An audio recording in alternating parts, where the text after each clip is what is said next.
వచ్చి పరిశీలించి ఏ విధంగా ఇక్కడికి పోతుందో చూసి రైతులు మనందరితో మాట్లాడి ఒక పర్యవేక్షణ చేసి పరిశీలించి ఒక పరిష్కారం పెట్టే విధంగా ఇక్కడికి వచ్చిందంటే ఇది చాలా గొప్ప విషయం అని చెప్తాము. ఇది ఎప్పుడు కూడా ఇట్లా జరగకుండొచ్చు. ఇది ప్రజాపాలన సందర్భంగా చెప్తున్నాం. మన దగ్గరగా వచ్చి మన సమస్యలు వినే కార్యక్రమం చేస్తున్నాం. మంత్రులకు మరొకసారి నమస్కరిస్తున్నాం. ఈ యొక్క విషయంలో మీకు ముందుగా చెప్పాలి, ఆ మధ్య కాలంలో గత నెల 2 నెలలకు వెళ్ళి మేము పేపర్లు చూస్తున్నాం. ఉత్తమన్న మరి మంత్రులు ముఖ్యంగా ఇరిగేషన్ శాఖ మంత్రులు ఎక్కడ జిల్లాలో వెళ్ళి ఎక్కడ సమస్యలు ఉంటే అక్కడ వెళ్ళి మరి ఆ సమస్యల మీద ఏదైతే సదస్సులు పెట్టి అక్కడ పరిష్కారాలు చేసుకుంటూ పరిష్కారాలు చేస్తూ అక్కడ నిధులు శాంక్షన్ చేసే కార్యక్రమం చేసినప్పుడు మరి ఈ రోజు ఈ సమావేశానికి ముఖ్యంగా మరి వేముల వీరేశం గారు మాకంటే శాసనసభ్యులు మా సీనియర్ వేముల వీరేశం గారు, మందుల శాఖ గారు, మా బీర్నారాయణ గారు మేము పదే ఎన్నోసార్లు డిసెంబర్ 7, 2023 ప్రభుత్వం ఏర్పడ్డాక అనేక సార్లు మంత్రి గారిని కలవడం, విన్నపం చేయడం, అన్న మా పుణ్యాన్ని కాలువ, మా పిల్లలపల్లి కాలువ, మా ధర్మారెడ్డి కాలువలకు నిధులు కావాలని చెప్పి పదే కోరడం జరిగింది. అంటే ఈ కాలువల గురించి మా రైతుల బాధ మాకు తెలుసు.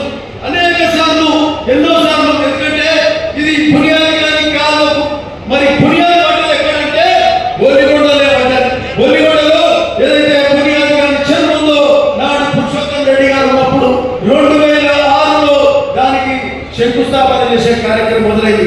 నాడు మా మండలంలో రేపాక రమేష్ రెడ్డి ఉంటే పురుషోత్తం రెడ్డి గారు మేమందరం కూర్చొని రైతులందరం కూర్చొని మా విధానంలో నీళ్ళు వస్తలేవు, మాకు నీళ్లు కావాలని చెప్పి నాడు మొదలు పెడితే జలయజ్ఞంలో భాగంగా మరి రాజశేఖర రెడ్డి గారి ప్రభుత్వంలో అప్పుడు నిధులు రావడం కాలువ కొంత మేర ముందు పోయింది.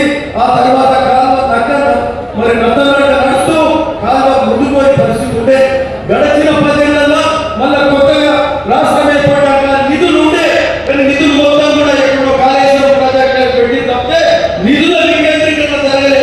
నిధులు అంతా వాళ్ళకి నచ్చినట్టుగా ఎక్కడికి వెళ్ళి అక్కడ పెట్టు లక్షల కోట్లు పెట్టి పూలే ప్రాజెక్టు కట్టి తప్పితే ఇక్కడ ఒక 500 కోట్లు అవసరం ఉంది, వీళ్ళకి ఇస్తే ఇక్కడ సంబంధించిన సాగునీరు కాలాలు అయిపోతాయనే ఆలోచన వాళ్ళు చేయగలరు. శాంక్షన్ చేసి మేము అడిగితే పాదయాత్రలు చేస్తే 280 కోట్లు 3 కాలాలు శాంక్షన్ చేసి కానీ నిధులు రాలే. అరకొర నిధులు శాంక్షన్ చేస్తే సంవత్సరానికి ఇదే పుణ్యాన్ని కాలంలో 30 కోట్ల రూపాయలు వచ్చాయి. 30 కోట్ల రూపాయలు వస్తే సంవత్సరానికి 3 కోట్లు రావు. ఆ 3 కోట్లు జేసీబీలకు కిరాయిలు, అధికారులకు జీతాలు ఉంటారు. సరిపోని పరిస్థితి ఉంటే కాలువలు ఎట్లయితే అంటే ప్రభుత్వానికి శాంక్షన్ చేయాలి, ఇరిగేషన్ కెనాలకు శాంక్షన్ చేయాలి, ఆ కాలువలు కంప్లీట్ చేయాలంటే కాంట్రాక్టర్లకు నిధులు ఇవ్వాలి. ఒక మంచి కాంట్రాక్టర్ ఉండాలి, దానికి సంబంధించిన నిధులు విడుదల చేస్తే ఆ సాగునీరు కాలువలు అయితే శాంక్షన్ అయ్యి నిధులు లేకపోతే ఎక్కడెక్కడ ఆగే పరిస్థితి. అది గడిచిన 10 ఏళ్ళలో జరిగితే అవసరం లేని ప్రాజెక్టులు కట్టుకున్నారు. అన్నా ఈరోజు మా ప్రాంత రైతాంగం మరి బాగా వాళ్ళ దోష చెప్పాలంటే అన్నా ఉత్తమ మీకు ఒక విషయం తెలుసుకుంటున్నాం. ఈ మధ్యన మా పులిలో వాసులు ఉన్నారు. ఇక్కడ ఆ గోవింద మేము 2 ఫిల్టర్ ప్లాంట్ పెట్టడానికి పోయినాం. 6వ ప్లాంట్ పెట్టడానికి మంచిది లేదు. మా దగ్గర ఫ్లోరైడ్ కాబట్టి మూసి నీళ్ళు పొల్యూషన్ నీళ్ళు కాబట్టి ఫిల్టర్లు 2 ఫిల్టర్లు పెట్టడానికి పోతే అన్న మాకు తాగునీరు కంటే సాగునీరే మాకు ముఖ్యమని చెప్పి మా రైతులు.